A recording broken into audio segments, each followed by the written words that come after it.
The morning my son-in-law's mother smiled at me across the breakfast table, I should have known something was wrong. Patricia Whitmore didn't smile unless she wanted something, or unless she'd already taken it. My daughter, Claire, had been married to their son, Brendan, for 3 years. 3 years of watching a kind, laughing woman slowly go quiet. Claire used to call me every Sunday morning without fail, chattering about her garden, her students she taught 3rd grade, her weekend plans. After the wedding, the calls got shorter. Then they moved to Whitmore property, a private estate outside of Asheville, North Carolina, where the Whitmore family had built their little kingdom over 4 generations of timber money.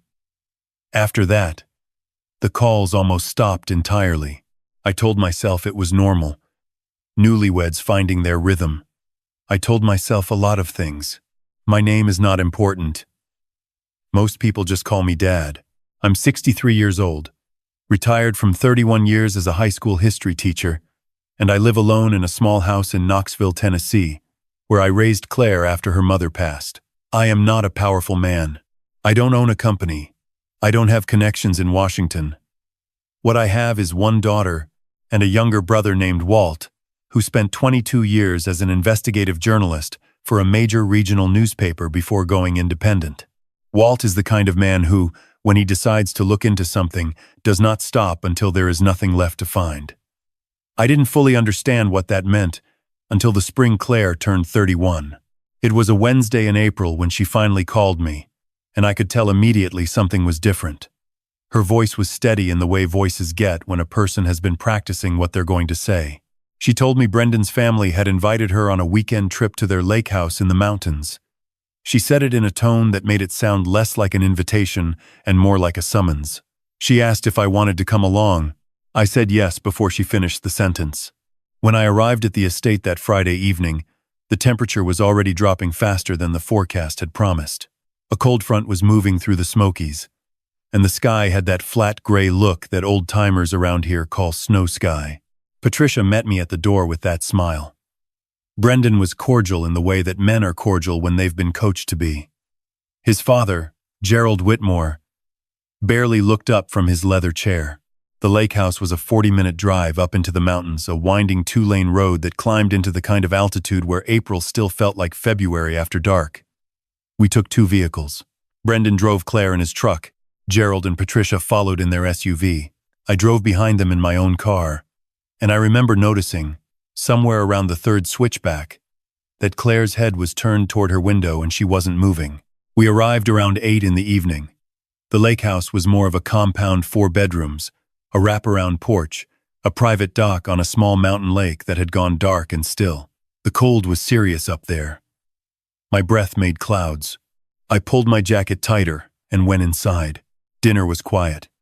Gerald talked about timber contracts. Patricia talked about a charity gala she was organizing. Claire ate maybe 6 bites and pushed her food around the rest of the time. Brendan topped off his wine glass twice and watched his mother with an expression I can only describe as waiting.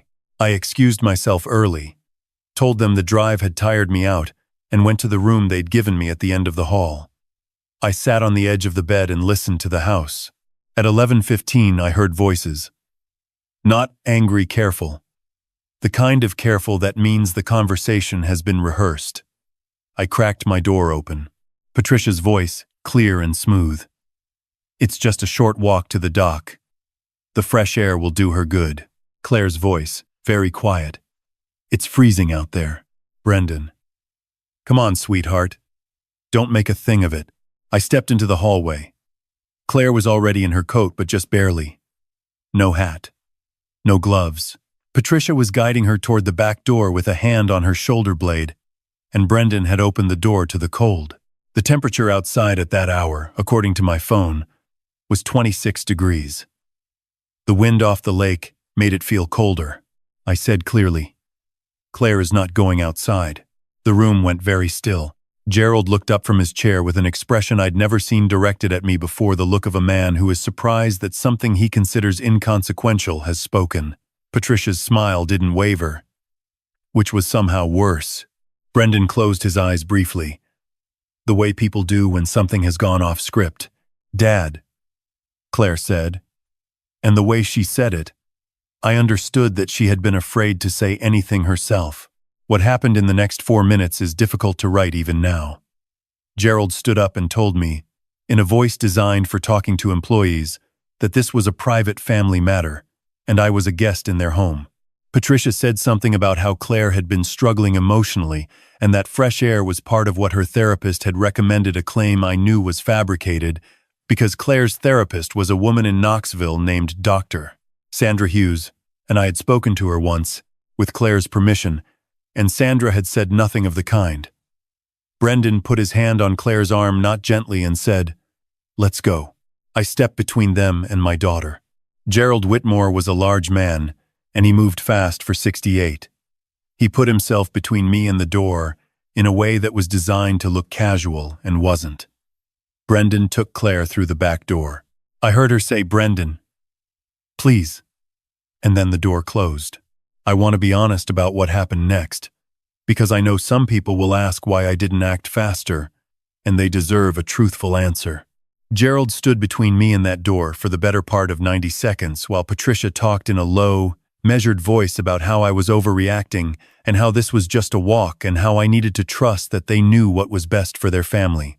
I was 63 years old and alone in a house in the mountains with 3 people who were used to getting what they wanted. And for 90 seconds, I am ashamed to say this, I hesitated. Then Patricia said, "Claire has always been a little dramatic, hasn't she? She gets that from her mother's side. Claire's mother died of ovarian cancer when Claire was 9 years old. She was not dramatic. She was the bravest person I have ever known." I went through Gerald Whitmore like he was a suggestion. I got to the back door and I pulled it open, and the cold hit me like a wall. The porch light barely reached the dock. I could see 2 figures, Brendan, standing, and Claire, smaller, hunched against the wind. The lake was black behind them. Brendan turned when he heard the door and said something I couldn't hear over the wind. I was already moving. When I reached Claire, she was shaking. Her lips had gone pale, and her fingers, no gloves, were already stiff when she reached for my hand. I have never felt anything like that cold coming off my own child's skin, and I hope I never feel it again. I put my coat around her. I told Brendan to get out of my way.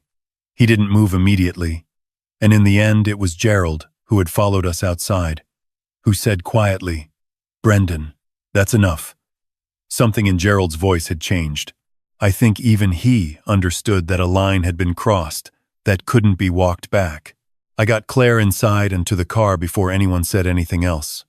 I drove with the heat on maximum and Claire in the back seat wrapped in every blanket I could find. My phone had signal barely. 2 bars and I called 911 while I drove. I want to be clear about this because I've thought about it many times since. I called 911 the moment I had signal. When we'd been inside the house, my phone showed no service. That dead zone in the mountains is real, and if there are people reading this who think I should have called sooner, I understand. And I can only tell you that I tried. The paramedics met us 6 miles down the mountain.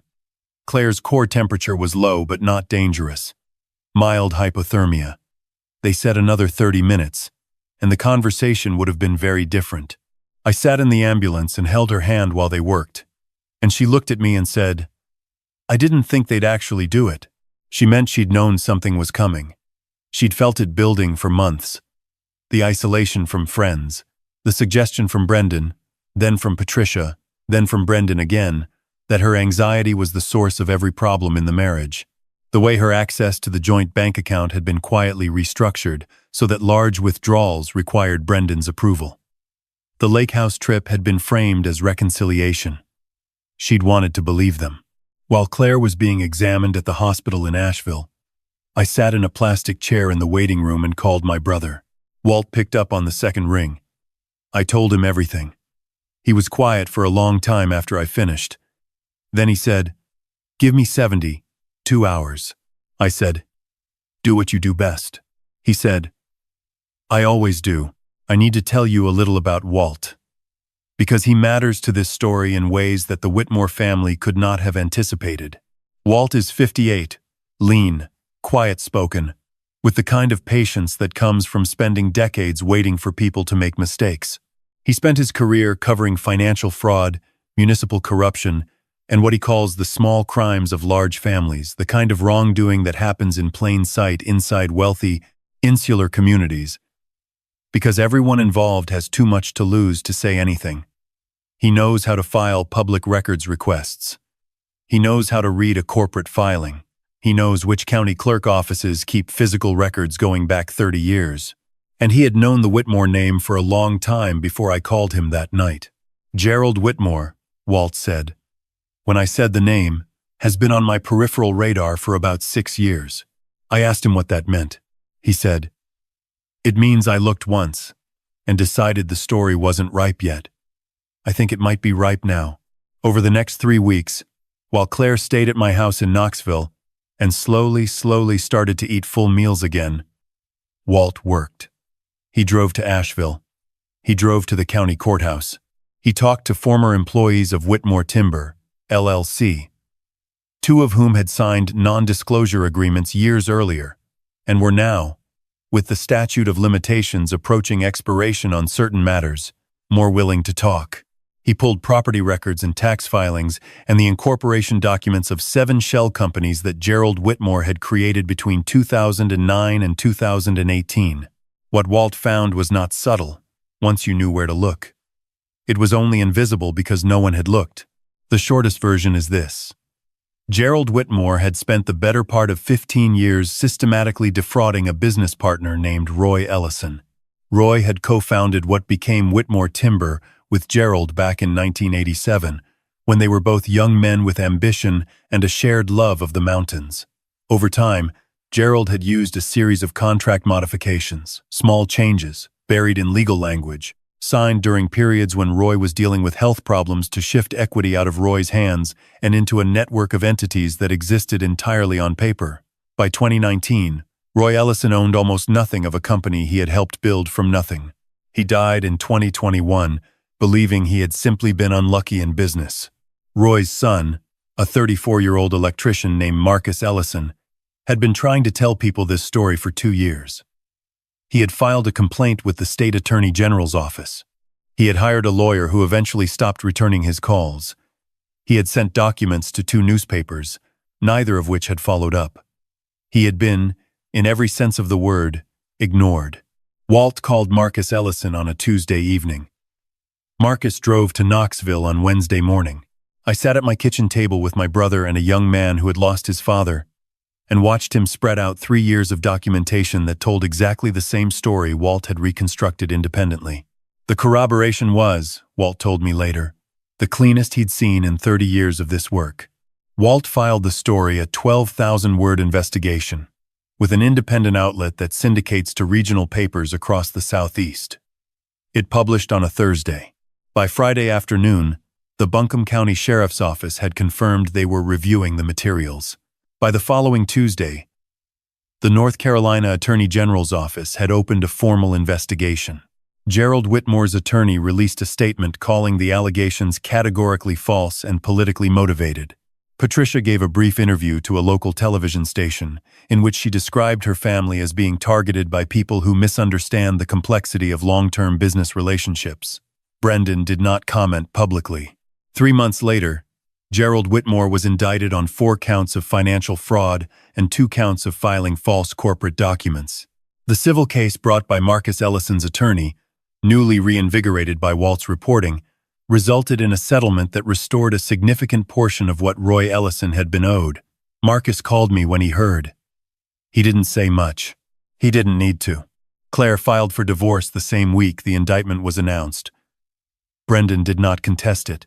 Their attorneys reached a settlement that returned the money that had been quietly redirected out of her accounts during the marriage, an amount that, once itemized, was larger than either of us had realized. She used part of it to take a leave from teaching. She spent 2 weeks with me in Knoxville, and then she drove to the coast, and she sent me pictures of herself on the beach with her shoes off and her face turned toward the sun. The assault charge and yes, what happened at that lake house met the legal definition because my daughter had said no and been physically moved toward an open door in 26-degree weather was handled separately. It was a misdemeanor charge ultimately, and the legal system being what it is, Brendan Whitmore received a fine and a year of probation. That part I am less at peace with. I think about Roy Ellison's son who fought for 3 years and nearly couldn't get anyone to listen. I think about the NDA signers who were afraid for years. I think about all the quiet harms that require a very specific kind of luck, a brother who knows the right questions, a young man who refused to give up, a father who went through a door to ever see daylight. But I also think about Claire on that beach. I think about Sunday mornings, which are ours again. She calls without fail, every week. And she chatters about her garden and her students and her weekend plans. And I sit in my kitchen with my coffee, and I listen to every single word. The Whitmores thought they knew every variable in that lake house. They didn't know that the quiet, unremarkable retired schoolteacher standing in their hallway had a brother who spent his whole career waiting for exactly a family like theirs. They should have paid more attention.